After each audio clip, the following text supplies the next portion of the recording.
Hey guys, welcome back to the doremicom channel. This is part 3 of the Warmachine tutorial video. And let's go ahead and start actually getting into the game.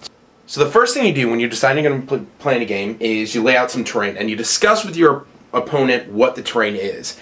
In Warmachine, terrain breaks up into 3 main sections: open terrain, rough terrain, and impassable terrain. For our example, we have a little bit of each one represented on the table. Open terrain is anything that does not impede movement. So if your model says that it can move 4 inches, guess what? You can move 4 inches, whether or not when you're in open terrain. So a good example of open terrain might be the base board. Hills are actually considered open terrain. There is no impedance. The next thing is rough terrain. Rough terrain means that when you're in that terrain, so for instance these darker green areas, which are representing forest in this game, when a model first enters into rough terrain, such as this forest area represented by the dark green, their movement is halved. Now, it's important to remember that when someone is measuring to get through the forest, that if they had a movement of, let's say, 6, then clearly you can move them up 3 inches and your turn is done. That it's not simply measuring out the width of the terrain and going, okay, well this is 3 inches, so yeah, he'll move 6 and he gets through the terrain. That's not actually the case. The way that it works is if you're starting on this side, the second that you enter into every movement is doubled cost. So yes, the 3-inch thickness, they'd be placed right there, and he still has to, this model would still have to move completely out of the terrain on the other side of his base before he could return to moving 1 inch equaling 1 speed on his card, on its stat sheet. So we talked about open, we talked about rough, now we're going to talk about impassable terrain. This little dark hill, we're going to classify this as impassable terrain. Basically you can't move through it. So now we talked about the 3 types of terrain: open, rough, impassable. Before we go too far, I got a comment from someone going, hey, I don't know how to determine whether or not something is a Warcaster or not. Well, it's easy enough to check if you have the card. Okay, let's see, let's get this zoomed in. Right there, it says Warcaster. That's a Warcaster. The other types of units are jacks, solos, and the third kind is unit, so like a squad of guys. They're all individually addressed in the card, so it'll say a solo if it happens to be a solo type of character. It'll say a unit if it's that. Now, there is no force organization chart like there are in other games. However, the way that Warmachine kind of keeps it all in sync and reduces quite a bit of the power gaming is that if you take a look at the representation of the information in the book, it'll say field allowance U. That means you could field an unlimited number of these guys, assuming you had points. I mean, with a point cost of 9, that's a pretty expensive model. For some of these other units, like this Signar Long Gunner Infantry, the field allowance is 2. It means you can't take more than 2 of these guys per Warcaster. So we talked about the terrain. The next thing we need to do is decide what kind of game.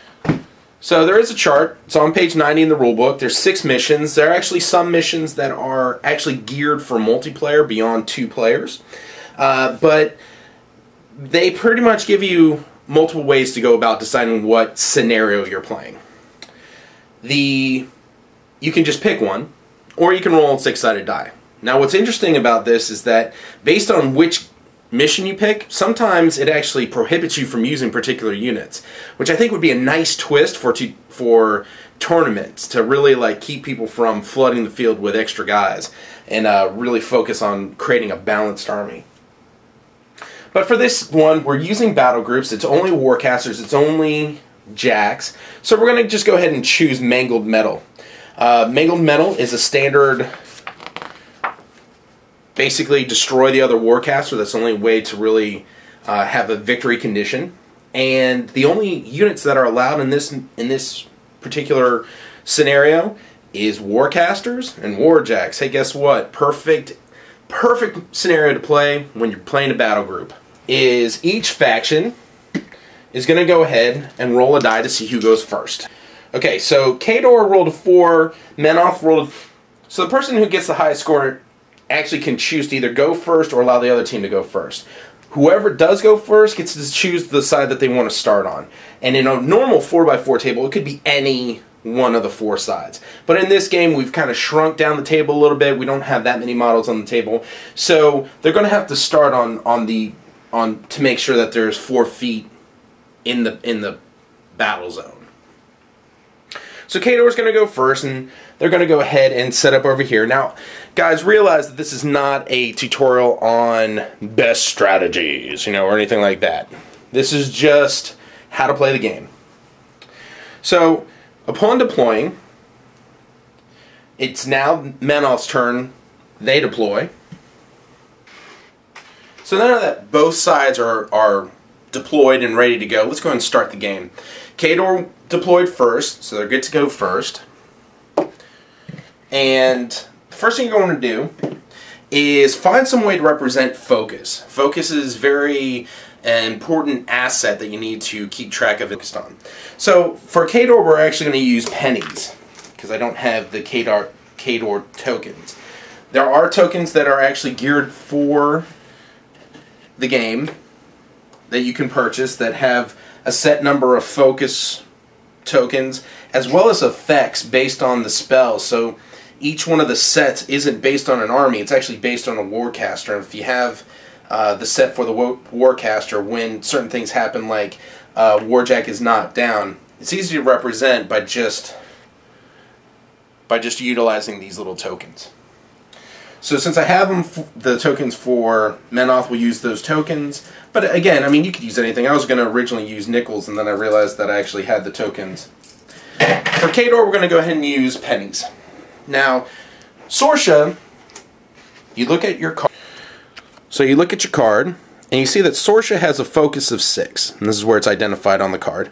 So we're going to go ahead and allocate to her 6 pennies, which represent her focus. So now what can a Warcaster do at this point in the game with her focus, or with his focus?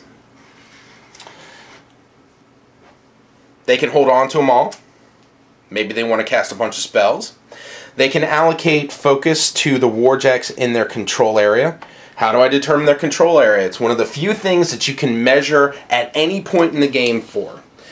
You take their focus. Again, remember that Sorsha had a focus of 6. You multiply it by 2.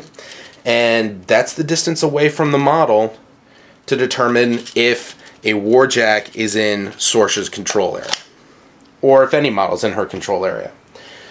In order to allocate focus to a Warjack at the start of the turn, the Warcaster must, or the Warjacks must be in the Warcaster's control area. For this, we're going to go ahead and allocate 1 point apiece to each one of the Warjacks.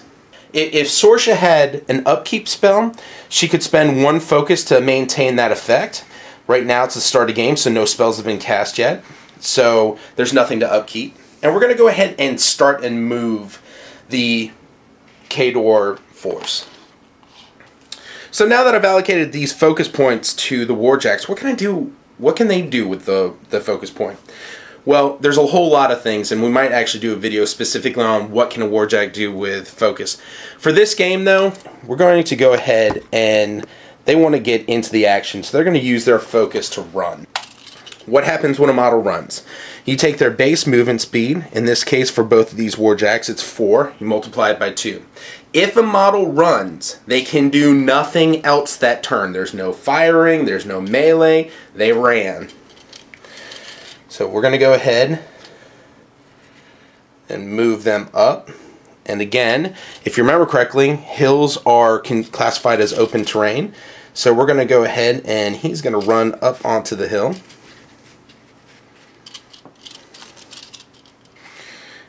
And once they both run, you take the focus points off of those Warjacks.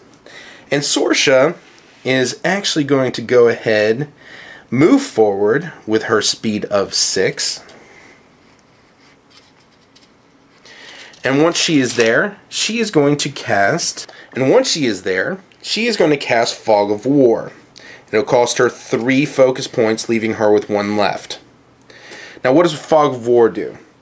Fog of War means that all models gain concealment while in this model's control area. Okay, what that means is, again, here we have the 12-inch diameter that the fog of war is being created. Concealment means that the defense of the unit is increased by 2 so long as the effect is in play. It cost her 3 points to cast this spell, but it's an upkeep spell, which means that at the beginning of next turn, instead of costing 3 again, she can choose to upkeep that particular effect for 1 focus. Now, Sorsha has 1 focus left on her model. What does that mean for her? If she was attacked this turn, it's unlikely that Menoth's going to be able to get in there to attack, but if she were to be attacked this turn, her armor would be the number of focus as an addition to what her stat is. So, for instance, her armor is normally a 14. She has 1 focus left. That means for the opponent's turn, her armor is a 15. We've concluded the movement or the complete first turn for Khador. Let's go ahead and talk about Menoth.